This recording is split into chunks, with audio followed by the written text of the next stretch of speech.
So we're standing in a bur oak forest. It's primarily a bur oak overstory at Les Hills State Forest.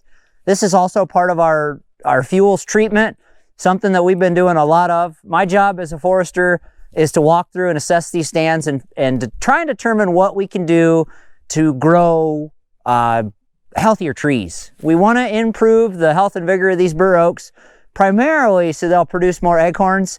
We don't have a really good wood products market over in western Iowa for bur oaks, so they don't have a high commercial value, but they have an extremely high wildlife value. And as a wildlife management area, that's important to us. So what I did, I came through here and I measured how many trees we had in the overstory.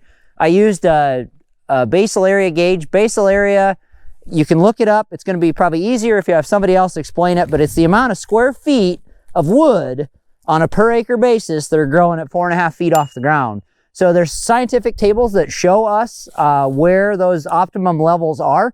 This stand was a little bit too dense, so it needed to be thinned. I determined what thinning needed to occur here. I came out, I marked the trees that we wanted to thin with orange paint, and then the technicians that work here at the State Forest ran a chainsaw into the sapwood, double girdled it around the entire tree, severed the sapwood from the crown and the roots, and that will kill this oak tree.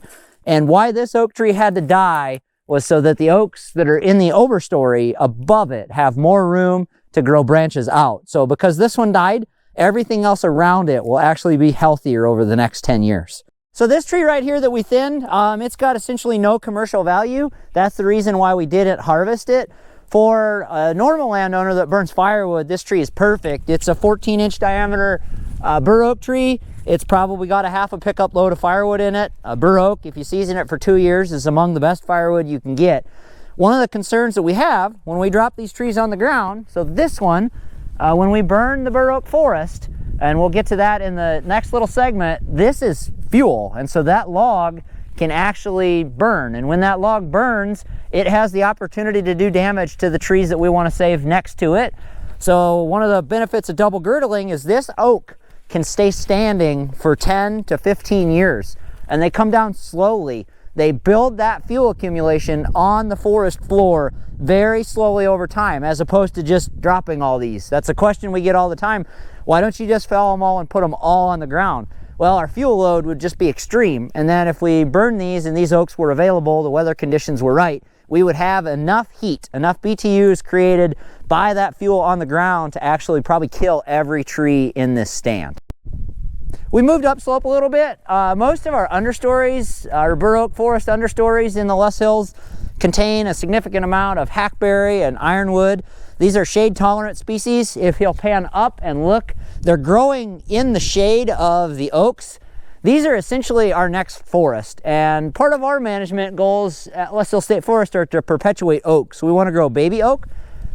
Overall, we're doing the oak thinning in combination of removing these understory trees. They're undesirable to us because they will not allow us to regenerate oak on that forest floor. We remove these to get sunlight to the forest floor to restore that herbaceous layer. So we have flowering plants in areas where we've done this work that we're going to explain. We have flowering plants from the time the ground thaws clear until the ground freezes in the wintertime. We do most of this work. Again, we're concerned about fuel loads, so we don't want all these on the ground at the same time. Historically, they've done this work, they call it timber stand improvement. They've done it with chainsaws, and when they come do this to remove these weed trees, they would fell this tree, they drop it on the ground similar to the one that we just saw, and then that becomes fuel. So we're going to have prescribed fire reintroduced on this site. That's going to be the final step in our restoration process. To help us control these undesirable seedlings. We, again, don't want these things to all be consumed. We don't want this fuel to all be consumed at the same time, because that will do damage to our overstory.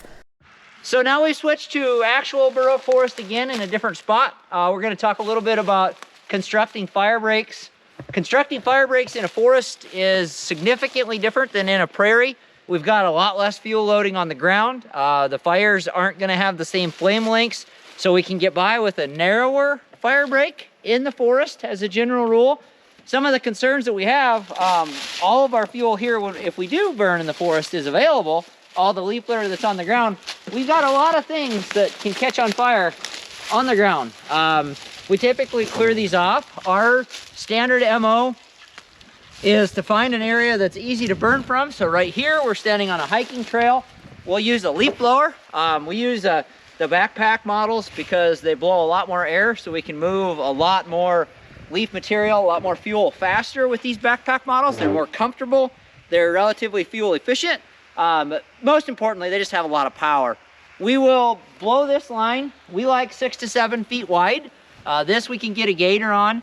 Everything within 20 feet of the fuel, of the burn unit side of this line that is on the ground that can catch on fire, we'll actually come through, we'll chainsaw that, and we will throw it into the unit, at least 20 feet into the unit. That way we have a lot less mop up. If you prepare your lines properly, go through and do the chainsaw work ahead of time, it makes burn day a lot easier. And if burn day is a lot easier, your neighbors and your buddies are gonna come back and help you do it. Another concern that we have is a tree like this one right here, that we have two options with this tree. We do not want it to catch fire because it's within 60 feet of our fire break. So if we're standing in the air and we're within 60 feet of our fire break, we either have to drop this or we have to remove all of the material around it so this cannot burn. If this catches on fire and it's within 60 feet of your line, our burn plans all call for this tree being dropped. So they're easier to deal with before your burn. It's a lot of work doing your fire breaks this way, but it's a lot better off in the long run if you have all this prep work done before burn day. So what we'll do now, we'll show you a couple of techniques of how to get all the material out from around these so we can hopefully prevent this from starting on fire.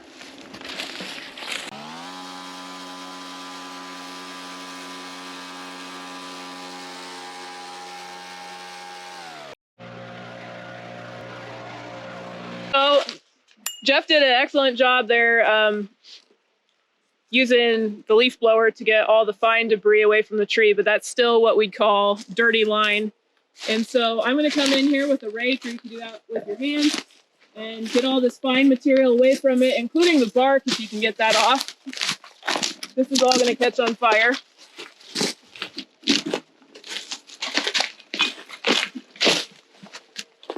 And just clean this up. And again, like we were talking about, burn day, if it's really, really dry and you're worried about a fire brand, you can come spray this down with water or backpack sprayer and keep it from lighting on fire. And ideally, you'd have a council rake when you're doing this.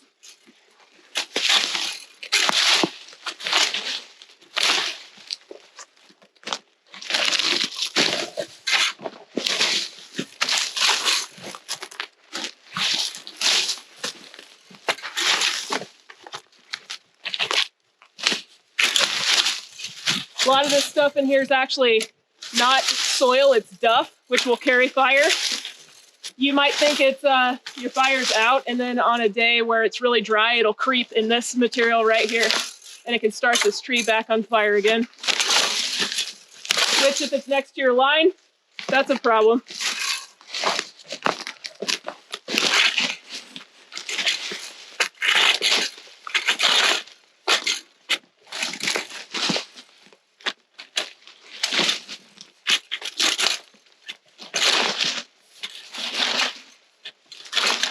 So yeah, a couple minutes of work, and that may have saved you like half an hour of really bad work in or an escaped fire. So